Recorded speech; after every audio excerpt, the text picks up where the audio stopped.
Ya, bismillahirrahmanirrahim. Assalamualaikum warahmatullahi wabarakatuh.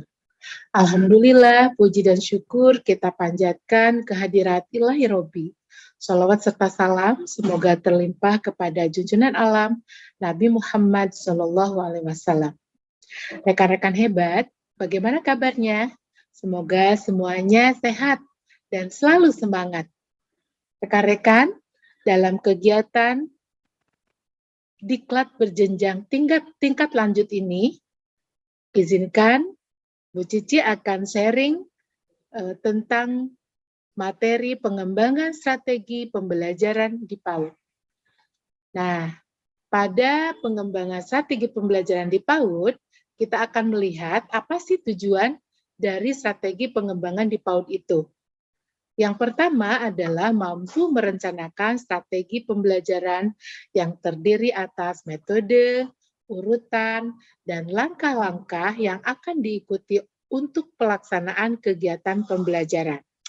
Selanjutnya, mampu menggunakan model pembelajaran sudut, kelompok, area, atau sentra di satuan PAUD. Yang ketiga adalah mampu menata dalam penataan lingkungan belajar sesuai dengan karakteristik cara belajar anak usia dini. Dan selanjutnya adalah mampu merancang pembelajaran dengan pendekatan saintifik. Nah, rekan-rekan sekalian, kalau kita lihat dari tujuan pengembangan strategi pembelajaran di PAUD, banyak sekali ya. Nah, ini ada 4 poin, akan tetapi maknanya luar biasa. Oleh karena itu, tentu saja dalam pengembangan strategi pembelajaran di PAUD ini, kita harus melihat apa sih tujuannya.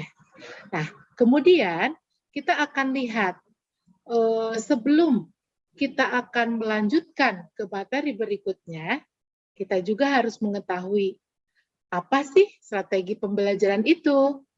Nah, strategi pembelajaran itu adalah cara-cara yang dipilih untuk menyampaikan materi pembelajaran dalam lingkungan pengajaran tertentu yang meliputi sifat, lingkup, dan urutan kegiatan yang dapat memberikan pengalaman belajar kepada peserta didik.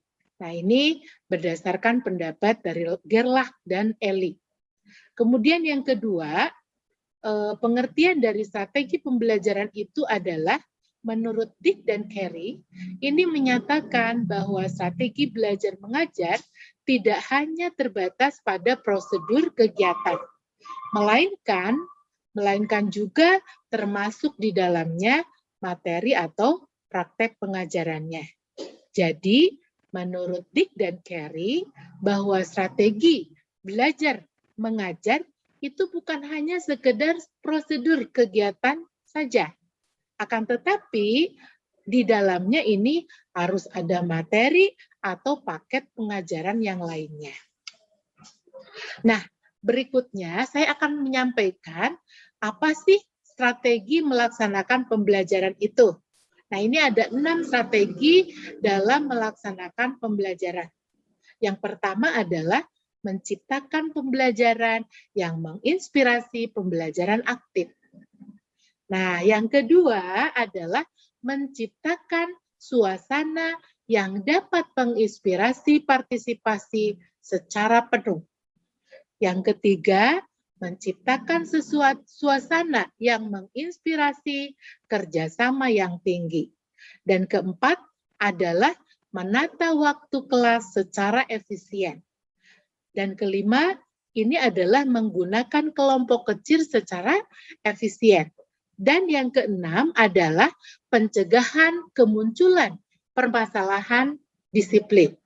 Nah, 6 strategi ini, rekan-rekan sekalian, para peserta diklat berjenjang tingkat lanjut ini harus paham tentang bagaimana strategi melaksanakan pembelajaran. Nah, dari ke-6 strategi ini tentunya kita harus cek and recheck. Apakah nomor 1 kita sudah bisa melaksanakan, seperti misalnya apakah kita sudah menciptakan pembelajaran yang menginspirasi pembelajaran aktif, Apakah kita sudah menciptakan suasana yang dapat menginspirasi partisipasi secara penuh? Atau kita sudah menciptakan suasana yang menginspirasi kerjasama yang tinggi? Nah, seperti berdasarkan dari keterampilan abad 21 ya. Abad 21 itu collaboration ini yang harus ditingkatkan. Kemudian apalagi? Menata waktu kelas secara efisien. Nah, tata waktunya.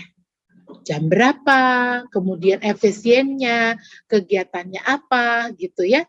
Kemudian yang kelima, apakah kita sudah menggunakan kelompok kecil secara efisien? Nah, ini kelompok pun harus di-manage oleh kita. Agar apa? Agar pelaksanaan pembelajarannya ini sesuai dengan tujuannya. Dan yang keenam adalah pencegahan kemunculan permasalahan disiplin. Nah, ini permasalahan disiplin ya, banyak yang harus kita perhatikan. Nah, pernyataan Jean Piaget tentang bagaimana sih anak belajar, bahwa anak itu seharusnya mampu melakukan percobaan dan penelitian sendiri. Guru tentu saja bisa menuntun anak-anak dengan menyediakan bahan-bahan yang tepat. Tetapi yang terpenting agar anak dapat memahami sesuatu, ia harus membangun pengertian itu sendiri. Dan ia juga harus menemukannya sendiri. Nah, kita akan lihat ada jenis model pembelajaran di PAUD. Ya, mungkin banyak ya. Mungkin ada 4 yang akan disampaikan. Yaitu yang pertama, model pembelajaran sudut. Nah, dengan model pembelajaran sudut, bahwa guru memberikan kesempatan kepada anak didik belajar dekat dengan kehidupan sehari-hari. Yang kedua adalah model kelompok. Nah, model kelompok ini adalah pola pembelajaran dengan cara mengelompokkan anak menjadi beberapa kelompok. Biasanya ini dibagi menjadi 4 kelompok. Dan yang ketiga adalah model area. Nah, bagaimana dengan model area? Model area itu adalah melibatkan anak secara alamiah dalam proses belajar, mendorong anak untuk bereksplorasi, mempelopori, dan juga menciptakan. Dan yang keempat, ini ada model sentra. Nah, pembelajaran di model sentra ini adalah pembelajaran yang menekankan pada dukungan pengembangan minat, potensi, dan juga kekuatan anak. Nah, jadi di sentra ini anak akan bebas bergerak dalam bermain dalam satu sentra setiap harinya atau sesuai dengan kesediaan di lembaga tersebut. Sentra apa yang disediakan, sentra apa yang dibuka, termasuk mungkin didukung oleh media dan segala hal-hal yang mendukung pembelajarannya secara kreatif. Nah, berikutnya untuk penataan lingkungan belajar, di sini kita akan melihat apa sih prinsip-prinsip penataan lingkungan belajar. Yang pertama tentu saja adalah anak harus merasa aman dan nyaman. Nah, yang kedua, dalam hal ini kita harus membuat anak agar menjadi mandiri dan percaya diri. Kemudian yang ketiga, dirancang dengan tertata, atraktif, kemudian mengundang sehingga membantu anak terlibat aktif dalam kegiatan main yang disediakan. Nah, yang berikutnya adalah sebaiknya ruangan dibagi menjadi beberapa area sehingga hal ini memudahkan pendidik atau guru untuk mengobservasi dan juga berinteraksi dengan anak secara positif. Nah, ini adalah beberapa yang harus diperhatikan dalam penataan lingkungan belajar. Nah, tentu saja mungkin ketika pembelajarannya di masa pandemi seperti ini pun harus disesuaikan. Nah, apakah misalnya ini kita modelnya blended misalnya, Ada daringnya, ada luringnya. Kalau memungkinkan, misalnya ada luring, diselenggarakan oleh guru penataannya sesuai dengan lingkungan sekolah. Dan apa sih supaya anak-anak lebih menarik dan berminat. Nah, andaikan tidak memungkinkan untuk luring, maka hal ini bisa dilakukan strategi pembelajaran secara daring. Tentu saja dalam pembelajaran daring ini harus dibuat kegiatan-kegiatan yang menarik dan menyenangkan. Jadi misalnya nih, ada beberapa media yang diperlukan dalam pembelajaran di masa COVID-19. Misalnya, berarti medianya itu adalah yang pertama melalui audio visual. Bisa melalui video pembelajaran. Apakah juga bisa dengan slide presentasi. Atau pembelajarannya juga dilakukan dengan online, media pembelajaran online. Seperti apa misalnya? Bisa Zoom meeting, atau Webex misalnya, atau Google Meet, dan sebagainya. Kemudian apalagi? Bisa juga pembelajaran yang kemudian di-share di YouTube, ya, atau juga bisa melalui WA, WhatsApp, bisa voice note, bisa video pembelajarannya di-share di grup WA orang tua misalnya. Nah, atau bisa juga guru menyelenggarakan kegiatan kuis, ya, kuis online misalnya melalui aplikasi Kahoot misalnya, atau Quizizz, ya, atau apa yang ada bisa dilakukan. Nah, ataupun yang sederhana.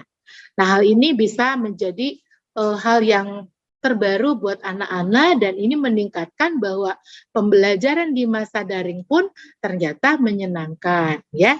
Nah, jadi itu rekan-rekan untuk pengembangan strategi pada pembelajaran di PAUD.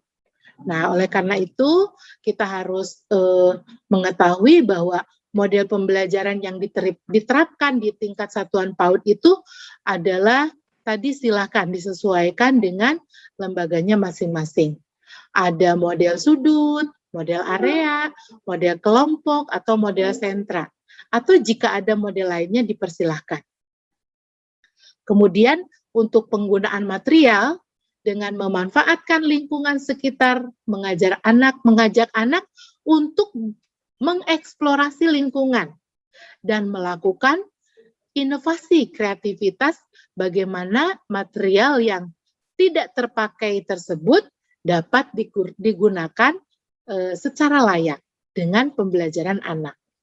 Nah, ini yang harus diperhatikan bahwa provokasi dan scaffolding dapat diberikan dalam bentuk penyediaan alat dan bahan main yang menarik, atau dengan melontarkan kalimat pertanyaan dan pernyataan yang membuat anak terpancing untuk berpikir dan melakukan sesuatu dengan apa yang ada di sekitar mereka.